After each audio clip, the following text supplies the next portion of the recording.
That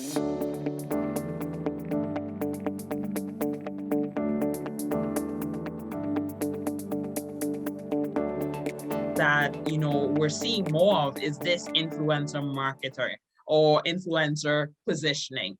Can you talk to us a little bit more about For what sure. is that and why is it important?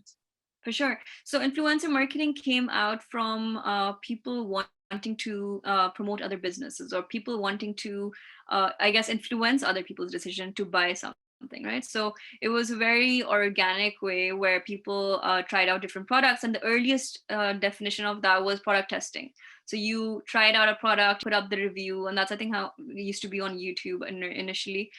People would watch it and you would be the expert in that field. So if you were an expert in playing games, you would be playing games on YouTube and people would be looking at your journey with that. Or if you were unboxing different gadgets and tech, then people knew that you were an expert with IT and tech gadgets, and they would follow you just to know whether that product is good or not. And that's how sponsorships then happened, where people started sponsoring you with a product and said, you know what, if you like this product, or if you're using this product, then why not, we'll pay you, or we'll give you the free gadget or the product. And that's how people started getting free phones and all those cool basically swag. And I think at that point it was, and there was a need for another platform. And I think Instagram and Facebook and all those came about, and you've got Snapchat as well, where people are using that for different shows as well. You've got mini series and all. And Snapchat is doing a lot of marketing to get themselves repositioned. But you got those people on different platforms just talking about the different products or the different niche that they were in. So that's how basically influencers kind of came about. So the earliest ones had blogs, so they were bloggers, right? And they put out, then you started having video blogs, then you went into photo blogs. So influencers basically came from that kind of niche. Now you've got not just experts, but you've got consultants, you've got people who are working with one brand, or you've got people who don't want to be associated with brands like by being sponsored. So it really depends on that. So influencer marketing became a term just because people believed more in what normal people said as compared to what ads told you. So if you watch an ad, you'll automatically be turned off by it, because you don't want to, obviously a brand will be promoting itself, and you wouldn't believe the authentic image of them through that.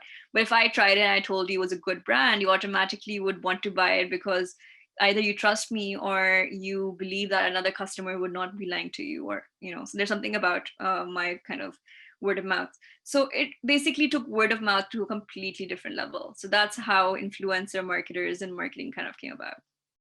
Hey, I love it. And I love the fact that you see the shift in the marketplace versus seeing that company promoting their own stuff and you're like, okay, the ad says, okay, it does XYZ. And now a real person who's testing it gets to be that brand voice, right? Because they've tried it, they loved it. And yes, so promotion, sales, all of these things that then flows into the organization. So I'm curious, and what I've heard a lot about, even I, for myself, as someone who is curious about becoming an influencer, tapping into influencing marketing, what are some basic tips or advice you can give to someone in that space? For sure. So first thing would be, what do you want? What are you passionate about? What do you really enjoy doing? Because it's going to take in a lot of your time. And if you don't enjoy it, it'll feel like work. So if you, starting influencer marketing is a lot of, deciding what is it that you're passionate about, what kind of content you want to create. And, you want to keep it a bit general, but not also kind of a bit more specific to your own interests. And then once you've gotten your interest or specific category that you want to create content for, you want to introduce yourself, you want to create that content, you want to experiment with different things, and then figuring out what platform you want to be on, what kind of content do you enjoy creating, what content do you think has more scope, and who's your audience. Once you've figured out your audience, then you're figuring out which platform the audience is on, and creating your content over there. And you can try to play around with 2 or 3 different platforms, but once you figure out what they enjoy, it's just basically about consistency and authenticity. So you're just pushing your content out, but you're also looking at and getting engaging, and you're creating a story. And yeah, storytelling is definitely a lot of importance, right? So you like, cause just like how you're working on your end and you're listening to other people's stories, and people are enjoying the different people's stories that they're sharing. But I think it's just in the whole kind of concept of storytelling. So it's your story, and then the people who come on stories, and then combining all those stories together, and then creating a narrative out of it.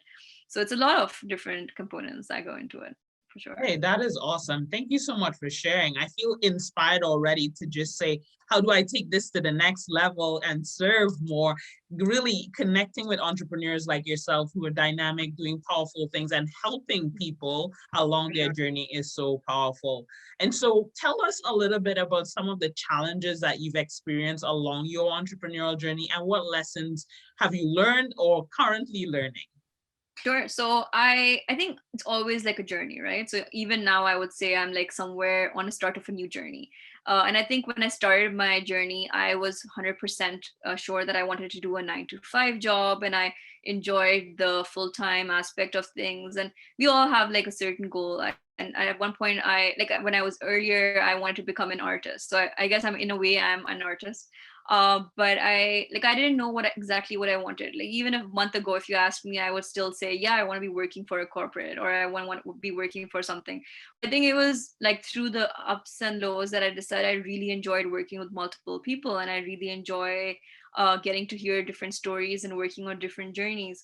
So I think I came at a cross point where I was like, you know what, I really love having the freedom to create content. It motivates me a lot, and I feel like I deliver more when expectations are set from multiple different people. So I actually have, if you think about it, I have like 5 bosses that I'm working with in a day. So people have one and they have one management, but I have like 5 different management styles. So it's just trying to understand, how do you fit into each different environment. And sometimes you're working to the full potential, but you also have to figure out time management. With the whole COVID and working from home, you really don't know where to put your extra time in. So I think for me, it was just all about figuring out where do I work and how much do I work and how many hours do I put in. So I started time managing better. And I was like, well, if I'm working for them on a more project basis, then I'll do, these many hours. And if I'm working with those people as part time, then the changes over there. And if that is more full time, so just trying to figure it out on your own end. So there's still that debate of should I charge per hour or should I charge monthly or should I charge a salary? But I think only recently that I realized that I really enjoy working on a more diverse kind of platform and working with different kind of platforms. And I really enjoy working with multiple people and teams. So yeah, it's still growing and I'm still enjoying it. But I think it completely twisted and turned towards the consultancy side of things. So my influencer journey, while it's still happening, and you guys, if you're watching, can follow me on Girls on a Roll. I wish I could see you all, but I can't.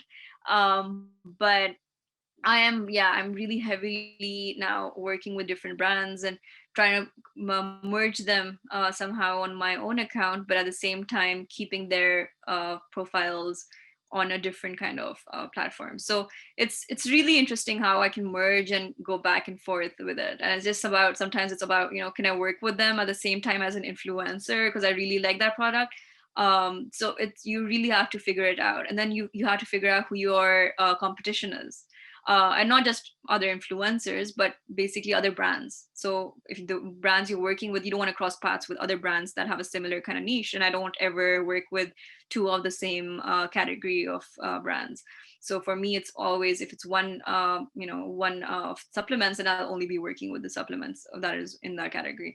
And if it's another kind of brand, then, but with restaurants, they're all different. So you have that freedom. So that's the cool part.